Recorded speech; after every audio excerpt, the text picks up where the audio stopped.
الحمد لله نحمده ونستعينه ونؤمن به ونتوكل عليه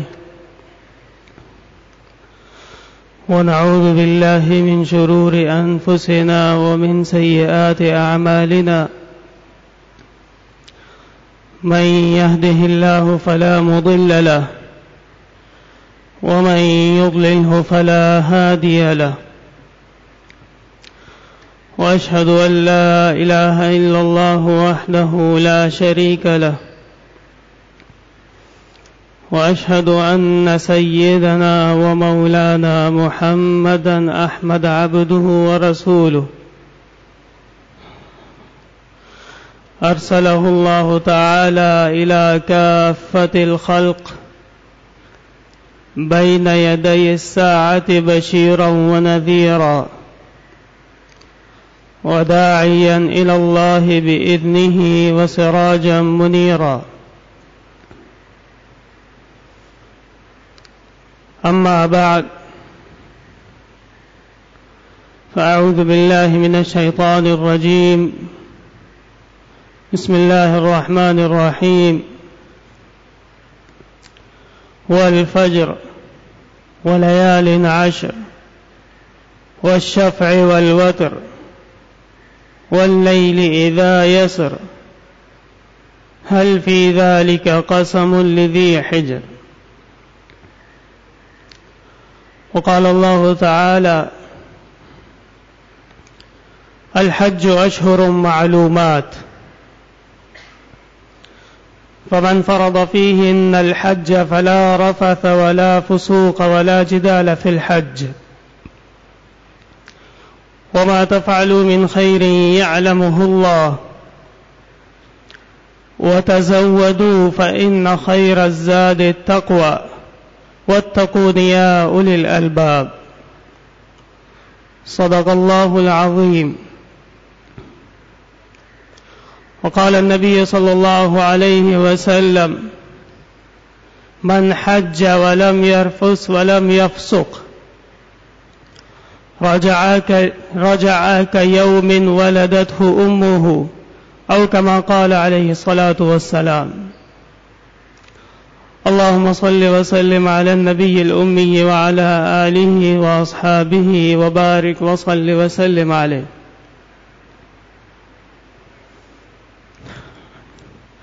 گرامی قدر بزرگوں، محترم سامعین، اللہ تبارک و تعالی کے عظیم احسانات میں سے ہے کہ زندگی میں ایک بار پھر ہمیں وہ محترم ایام نصیب فرمائے کہ جن میں تمام عالم اسلام کے مومنین اور مؤمنات، جن میں اللہ تبارک و تعالی نے توفیق عطا فرمائی، وہ حج بیت اللہ کی زیارت کے لیے تشریف لے جاتے ہیں اور وہاں پہ کچھ مخصوص اعمال ہیں، کچھ بہت ہی اعلیٰ اور عرفہ قسم کے ارکان اور فرائض ہیں جو اللہ تبارک و تعالی کے حکم کے مطابق ادا کیے جاتے ہیں.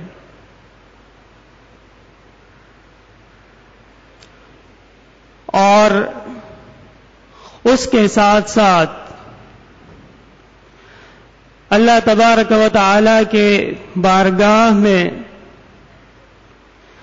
ہر انسان اپنی توفیق کے مطابق شکرانہ اور نذرانہ پیش کرتا ہے. یہ تمام جو تعلیمات ہیں اور جو تمام احکام ہیں، یہ ایک تسلسل کا سلسلہ ہے. ابتدائی طور پہ جب اللہ تبارک و تعالی نے عرب اور عجم کے بلکہ تمام عالم کے مسلمانوں کے لیے ابو الانبیاء اور جد الانبیاء حضرت ابراہیم علیہ السلام کو یہ حکم فرمایا کہ آپ وادی غیر ذی زرع، ایک ایسی وادی جہاں پہ نہ کوئی پودا اگتا ہے، نہ کوئی گھاس نکلتی ہے، نہ کوئی چرند پرند رہتے ہیں، اس مقام پہ آپ ایک گھر تعمیر کیجئے۔ وَأَذِّن فِي النَّاسِ بِالْحَجِّ يَأْتُوكَ رِجَالًا، اور جب کعبۃ اللہ تعمیر ہو جائے تو پھر آپ لوگوں کو حج کا اعلان کیجئے، اور لوگ آئیں گے آپ کے پاس پیدل چلتے ہوئے۔ وَعَلَى كُلِّ ضَامِرٍ يَأْتِينَ مِنْ كُلِّ فَجٍّ عَمِيقٍ، اور ہر کمزور اور صحت مند قسم کی اونٹنیوں پہ، سواریوں پہ دنیا کے ہر کونے سے اور ہر علاقے سے اس طرف لوگ آئیں گے اللہ تبارک و تعالی کے عظیم گھر کے سامنے حج ادا کرنے کے لیے۔ قرآن کی حقانیت کی دلیل دیکھیے کہ ابراہیم علیہ السلام سے کلام ہو رہا ہے ہزاروں سال پہلے، اور جو الفاظ ہیں وہ آج بھی اسی طرح صادق ہیں جیسے وہ ہزاروں سال پہلے تھے۔ ہر انسان کی کوشش ہوتی ہے کہ وہ اپنے خالق کو، اپنے رب کو خوش کرے، اور ان انسانوں میں سے جس سے اللہ تبارک و تعالی دین اسلام کی روشنی عطا فرما دیں تو ظاہر بات ہے کہ وہ دینی تعلیمات کے عین مطابق اپنی تمام عبادات کو بجا لانے کی بھرپور کوشش کرتا ہے۔ اور یہی وجہ ہے کہ ہر انسان کی کوشش ہے کہ وہ خواہ سواری اچھی ہو یا بری ہو، سفر کی تکالیف کم ہو یا زیادہ ہو، اگر حج کا موقع ملے تو وہ ضرور پہنچنے کی کوشش کرتا ہے۔ اور تجربے سے یہ بات ثابت ہے کہ دنیا کے اندر اتنا بڑا اجتماع اور ایک مقام کے اوپر اتنے زیادہ املاک اور اتنے زیادہ علاقوں کے افراد حج کے علاوہ کبھی کہیں پر جمع نہیں ہوتے۔ یہ قرآن کی آیت میں اللہ تبارک و تعالی نے فرما دیا یأتینا من کل فج عمیق، کہ دنیا کے ہر کونے خدرے سے میرے نیک بندے اور میرے دین کے پروانے وہ یہاں حاضر ہوں گے۔ اور حج یہ ایک ایسی عبادت ہے کہ جو مخصوص ایام میں ادا کی جاتی۔ اگر آپ رمضان المبارک میں حج ادا کرنا چاہیں تو ادا نہیں ہوگا۔ اگر کوئی شخص سال کے 11 مہینے عرفات میں بیٹھا رہے، اس کے وہاں پہ بیٹھنے کی اور وقوف کرنے کی کوئی شرعی حیثیت نہیں ہے۔ اگر کوئی شخص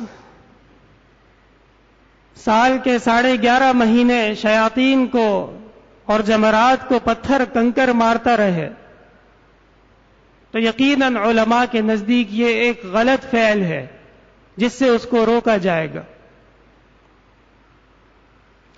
لیکن جب شریعت نے کہہ دیا، جب اللہ تبارک و تعالی کی طرف سے حکم آیا کہ اب حج کے ایام ہیں اور آپ نے حج ادا کرنا ہے، تو یہ وہ موقع ہے جہاں سے حج کی ادائیگی شروع ہوگی۔ آپ غور فرمائیے، بہت سی ایسی عبادات ہیں کہ جب آپ کو موقع ملے اور فرصت ہو تو آپ ادا کر سکتے ہیں۔ دن میں 5 دفعہ نماز فرض ہے، لیکن جب آپ کو فرصت ہو آپ نوافل ضرور ادا کر سکتے ہیں۔ اللہ تبارک و تعالی نے سال میں 30 دن روزے فرض کیے، جب آپ چاہیں اور موقع ہو، شریعت کی ممانعت نہ ہو تو نفلی روزے ضرور ادا کر سکتے ہیں۔ اللہ تبارک و تعالی نے سال میں 1 مرتبہ زکوٰۃ ادا کرنے کا حکم فرمایا ہے۔ جب آپ چاہیں اور اللہ تبارک و تعالی توفیق دیں تو زکوٰۃ کے علاوہ بھی آپ اموال صدقہ اور خیرات میں ضرور دے سکتے ہیں۔ لیکن بعض عبادات ایسی ہوتی ہیں جو اللہ تبارک و تعالی کے نزدیک بہت زیادہ خاص اور محبوب ہیں، اور ان کی خاصیت کی وجہ سے عام ایام میں وہ عبادات ادا کرنے سے اللہ تبارک و تعالی کی طرف سے ممانعت ہے، بلکہ اس کے لیے مخصوص ایام، مخصوص اوقات اور ماحول مقرر فرمایا گیا ہے۔ اگر ان ایام میں ٹھیک طریقے سے یہ عبادات ادا کر لی جائیں تو پھر انعام بھی اتنا بڑا ہے جو کسی اور عبادت پہ نہیں ملنے والا۔ اللہ تبارک و تعالی نے سورہ فجر کے اندر فرمایا والفجر ولیال عشر، قسم ہے وقت فجر کی اور قسم ہے 10 راتوں کی۔ مفسرین کی ایک اکثر جماعت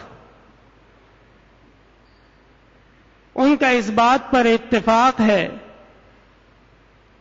کہ فجر سے مراد وقت فجر ہے اور 10 راتوں سے مراد ذی الحجہ کی ابتدائی 10 راتیں ہیں۔ اور غور کیجئے کہ کسی چیز کی بڑھائی اور اہمیت بیان کرنے کے لیے اللہ تبارک و تعالی کو قسمیں کھانے کی ضرورت نہیں ہے، لیکن یہ نقطہ یاد رکھیے کہ اللہ تبارک و تعالی جب کسی مخلوق کی قسم کھائیں تو انسان کے دل و دماغ میں اس مخلوق کی عظمت اور اس کی اہمیت بیان کرنا مقصود ہوتا ہے۔ والتین والزیتون وہذا البلد الامین، حالانکہ اللہ تبارک و تعالی کی قدرت سے کوئی اعلیٰ اور ارفع نہیں ہے، تینوں چیزیں، تین بھی اللہ کی قدرت، زیتون بھی اللہ تبارک و تعالی کی طرف سے انعام، اور بلد الامین مکۃ المکرمہ بھی اللہ تبارک و تعالی کا محبوب شہر۔ لیکن قسم سے مراد یہ ہوتا ہے کہ مسلمانوں کے دل و دماغ میں یہ اہمیت اور خاصیت بیٹھ جائے کہ یہ چیز اللہ تبارک و تعالی کے ہاں بہت ہی محبوب اور مخصوص ہے۔ تو ولیال عشر، 10 راتوں کی قسم کھائی گئی سورت میں، اور یہ 10 راتیں ان کے کچھ مخصوص احکام ہیں جس کے متعلق آپ سے چند گزارشات ہیں۔ پہلی بات تو یہ کہ اللہ تبارک و تعالی نے قرآن میں فرما دیا ہے الحج اشہر معلومات، حج کے ایام یہ کچھ معلوم مہینے ہیں، اور وہ مہینے شوال، ذی القعدہ اور ذی الحجہ کے 3 مہینے، شوال کے 30 دن، ذی القعدہ کے 30 یا 29 دن، اور ذی الحجہ کے 10 ایام، یہ ہیں اشہر حج۔ اگر کوئی مسلمان حج ادا کرنا چاہتا ہے تو ان ایام میں احرام باندھ لینے سے اس کا حج کا سفر شروع ہو جاتا ہے۔ اگر کوئی شخص حج ادا کرنا چاہے اور وہ رمضان المبارک کے عمرے کے لیے جب جائے اور وہ حج کی نیت کر کے احرام باندھے تو یہ احرام برائے حج قابل قبول نہیں ہے، اور وجہ اس کی شریعت کا حکم ہے۔ جب شریعت مبارکہ کا حکم آ جائے تو اس کے سامنے کوئی سوال، کوئی چوں چرا وہ قابل قبول نہیں ہوتا۔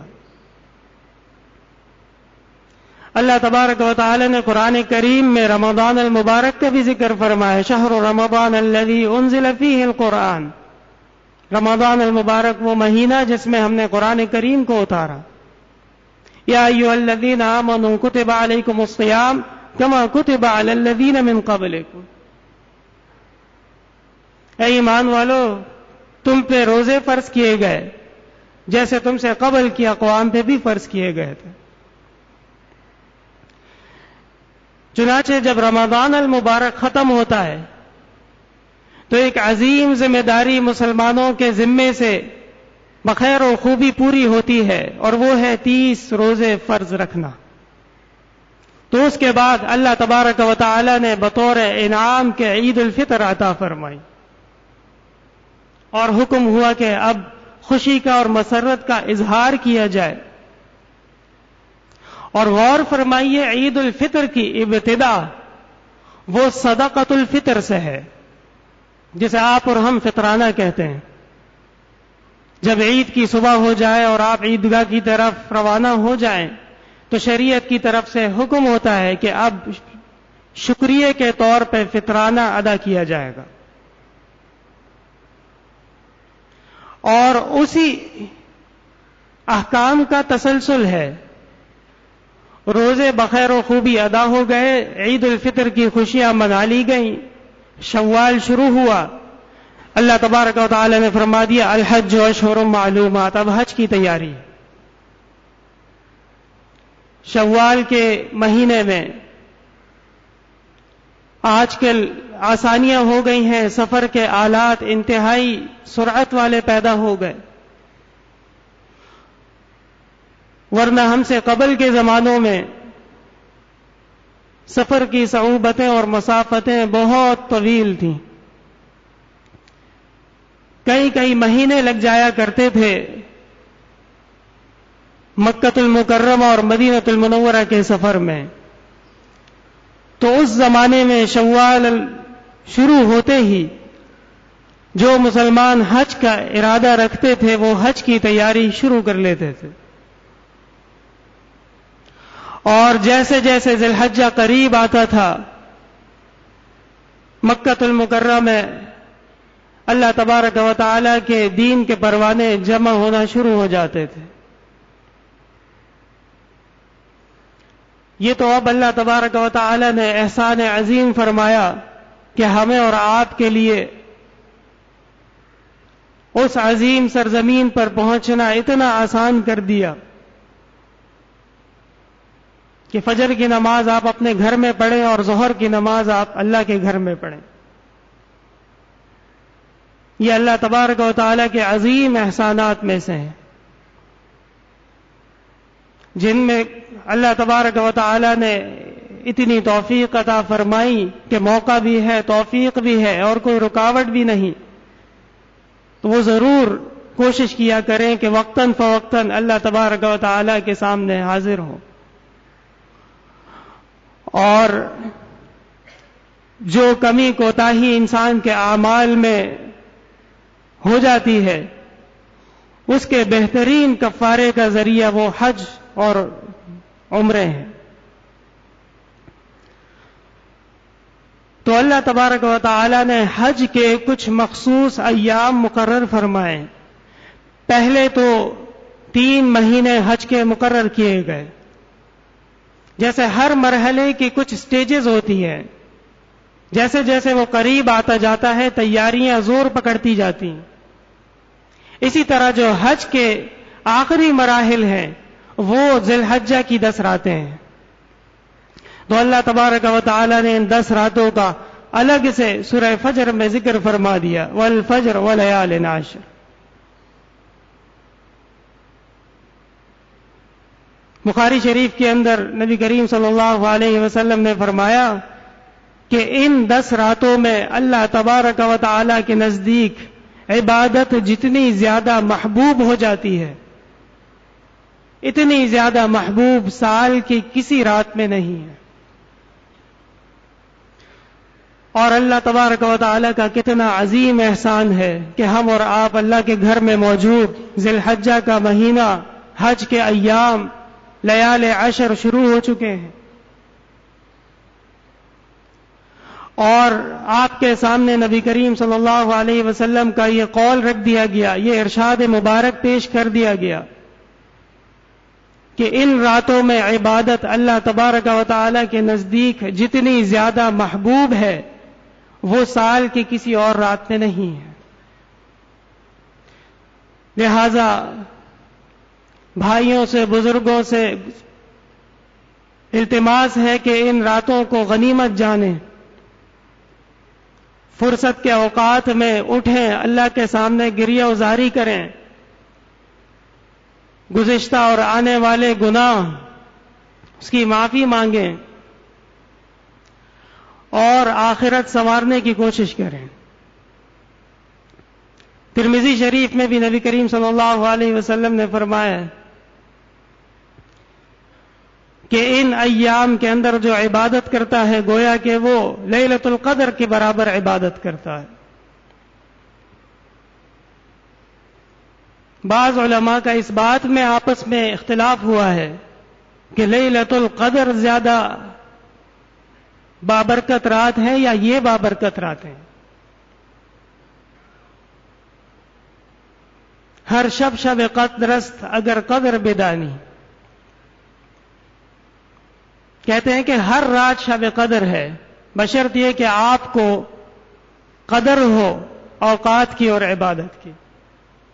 جس رات میں اللہ تبارک و تعالی آپ کو توفیق دے دیں اور آپ میں عبادت کا جذبہ اور احساس پیدا ہو جائے، یہ رات آپ کے لیے شب قدر ہے۔ اسی طرح جب ذی الحجہ کا مہینہ شروع ہو جائے تو نبی کریم صلی اللہ علیہ وسلم نے فرمایا کہ تم میں سے جو شخص قربانی کا ارادہ رکھتا ہے اور ذی الحجہ کا مہینہ پالے تو وہ نہ ناخن کاٹے اور نہ وہ اپنے جسم کے بال لے۔ علماء نے اس کو مستحب قرار دیا ہے، اور یہ ایک ایسا حکم ہے جس کا عقلی طور پہ اگر دیکھا جائے تو صرف اور صرف حجاج سے مشابہت کے لیے یہ فرمایا گیا۔ چونکہ ایک شخص جب احرام میں ہوتا ہے تو نہ اس کو بال کاٹنے کی اجازت ہے نہ ناخن کاٹنے کی، لیکن جو شخص احرام میں نہیں ہے، اپنے گھر میں، اپنے وطن میں موجود ہے، اس کے لیے بھی فرما دیا کہ نہ بال کاٹے اور نہ ناخن لے۔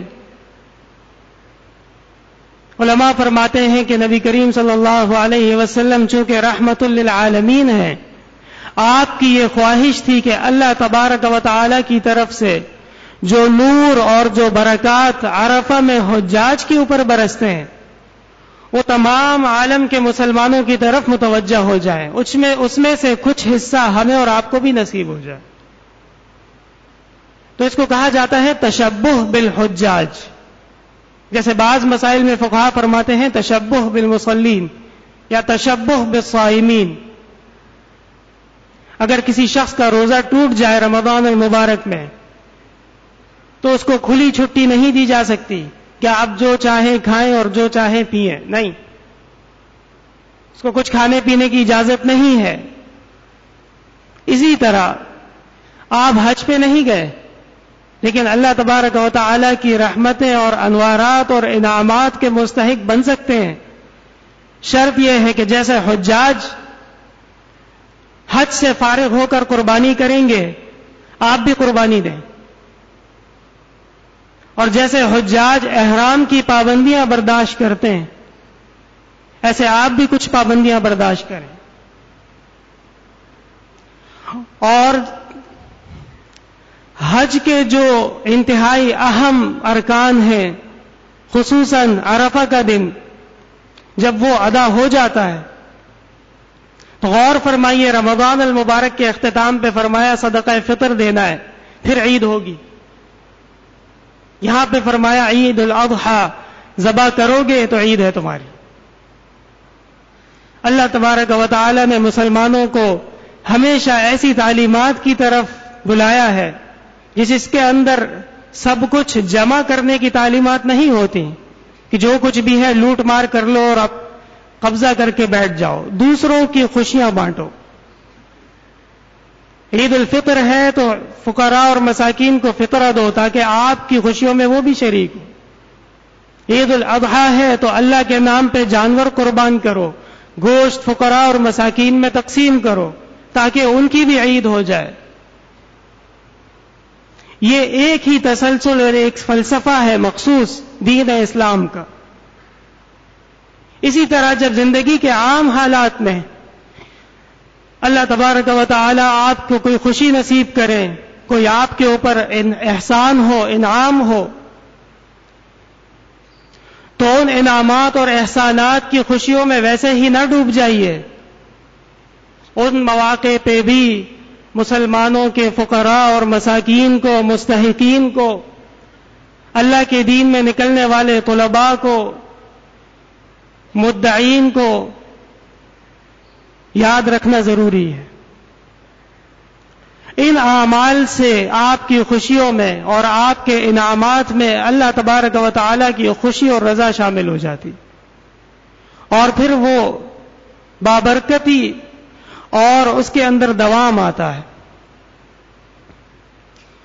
اور اسی طرح اگر خدا نہ خواستہ کوئی حادثہ ہو، کوئی مشکل ہو، تو ایسے موقع پر بھی اللہ تبارک و تعالی کی طرف سے یہ تعلیم دیا گیا کہ فقراء اور مساکین کے خوشیوں میں آپ شریک ہو جائیں، کسی کی مدد کر دیں، کوئی صدقہ اور خیرات کر دیں، تو وہ صدقہ آپ کی بلا سے لڑ پڑتا ہے. علماء فرماتے ہیں کہ جب کوئی صدقہ ادا کرتا ہے تو وہ صدقہ باقاعدہ اس بلا کے ساتھ مقابلے کے لیے کھڑا ہوتا ہے. اگر صدقہ مضبوط تھا تو بلا بھاگ جائے گی، اور اگر صدقہ کمزور تھا اور بلا حاوی آ گئی تو پھر وہ صدقہ آپ کا دفاع نہیں کر سکتا.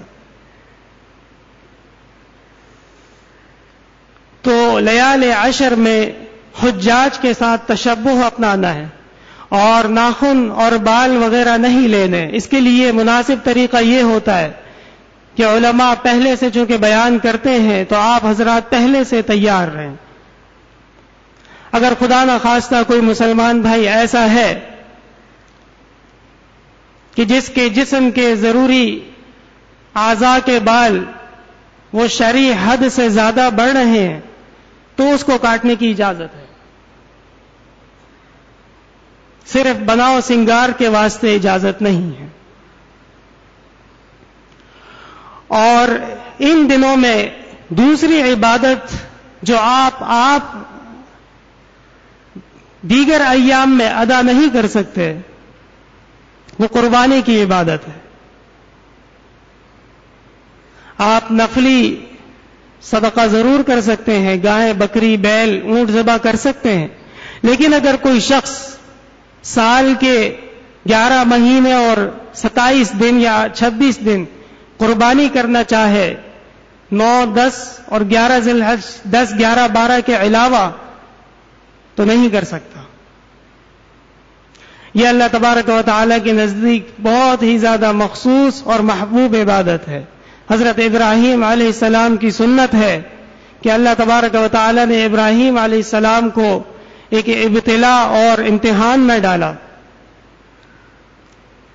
وَإِذِ ابْتَلَىٰ إِبْرَاهِيمَ رَبُّهُ، اور جب ابراہیم علیہ السلام کو اللہ تبارک و تعالی نے آزمایا اور ابراہیم علیہ السلام اعلیٰ درجات کے ساتھ اس امتحان میں کامیاب ہوئے، فَقَالَ إِنِّي جَاعِلُكَ لِلنَّاسِ إِمَامًا، تو اللہ تبارک و تعالی نے فرمایا کہ آپ بطور انعام کے ہم آپ کو امت کا امام بناتے ہیں، اور ایسی امامت عطا فرمائی کہ بعد کی اقوام نے بھی ابراہیم علیہ السلام کو اپنا پیشوا اور امام مانا ہے۔ اللہ تبارک و تعالی نے نبی کریم صلی اللہ علیہ وسلم کو بھی مخاطب کر کے فرمایا ثم اوحینا الیک ان اتبع ملت ابراہیم حنیفا۔ ابراہیم علیہ السلام کے جو عادات و اطوار تھے، جو اخلاق تھے، جس طرح وہ تمام بدعات سے، گمراہیوں سے، لایعنیات سے بچ بچا کر اللہ تبارک و تعالی کے لیے مخصوص دین پہ چلے، آپ بھی اس طرح چلیے۔ یہ ہوتی ہے امامت، کہ ان کی مثال بعد میں آنے والے انبیاء کے سامنے پیش کی جائے۔ اور اس کے علاوہ قرآن کریم میں اللہ تبارک و تعالی نے بہت سے مقامات پہ ابراہیم علیہ السلام کی حنیفیت کی ذکر فرمایا ہے۔ اور قربانی کا جو فلسفہ ہے وہ یہی ہے کہ اللہ تبارک و تعالی کے حکم پر آپ اپنی جان اور مال کو دین کے لیے پیش کرنے کے لیے تیار رہے۔ ابراہیم علیہ السلام نے تو اپنے صاحبزادے کو پیش کیا تھا، یہ تو تقدیر میں کچھ اور منظور تھا، اللہ تبارک و تعالی نے قربانی قبول فرمائی اور اسماعیل علیہ السلام کی جان بخشی ہوئی اور اس کی جگہ جنت سے مینڈا لایا گیا۔ ورنہ جو قربانی آپ ادا کریں گے دل میں اتنا ہی جذبہ ہو، گویا کہ کوئی شخص اپنی اولاد کو دین کے لیے قربان کرنے کا جو جذبہ رکھے وہ جذبہ ہونا چاہیے۔ نمود و نمائش اور آپس میں تفاخر کا سلسلہ یہ بہت ہی خطرناک اور تباہی کے علامات ہیں۔ حدیث شریف میں آتا ہے کہ کبھی شیطان انسان کی عبادت میں بھی شامل ہو جاتا ہے۔ تو آج کل اگر غور و فکر کیا جائے تو قربانی کا فلسفہ بہت پیچھے رہ گیا، اور دوسری غیر ضروری باتیں، تفاخر اور ایک دوسرے کو دکھانا، وہ چیزیں بہت آگے آ گئیں۔ اگر اخلاص کے ساتھ ایک کھجور بھی صدقہ اور قربان کی جائے تو وہ احد پہاڑ کے برابر ثواب میں، اور اگر اخلاص نہ ہو تو 50 لاکھ کا بیل بھی قربان ہو جائے کوئی فائدہ نہیں۔ اللہ تبارک و تعالی نے مختلف مقامات پہ قرآن کریم میں بھی فرمایا اجعلتم سقایۃ الحاج وعمارۃ المسجد الحرام، کفار سے کہا کہ تم حجاج کو پانی پلاتے ہو، مسجد حرام کی عمارت بھی بناتے ہو، متولی بھی بنے ہو، لیکن کوئی فائدہ نہیں۔ کمن آمن باللہ والیوم الآخر، سچے دل سے اللہ پہ ایمان لاؤ، آخرت کے لیے تیاری کرو، تب یہ اعمال فائدہ دیں گے۔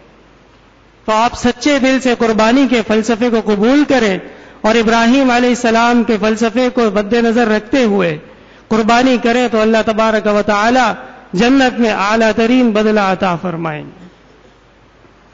اسی طرح ان 10 راتوں کے اندر ایک اور انتہائی اہم حکم ہے، اور وہ ہے تکبیرات تشریق کا۔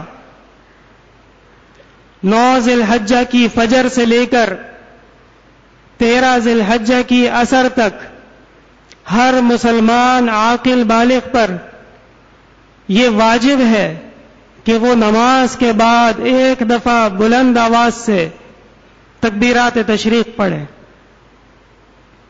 اگر جماعت سے پڑھتے ہیں تو تمام افراد مل کے پڑھیں گے، اور اگر جماعت سے نہیں پڑھا تب بھی ضروری ہے کہ جب نماز ختم ہو جائے تو پڑھ لیں، اور اگر خدا نخواستہ بھول گئے تو جس لمحے یاد آئے اسی لمحے پڑھ لیں۔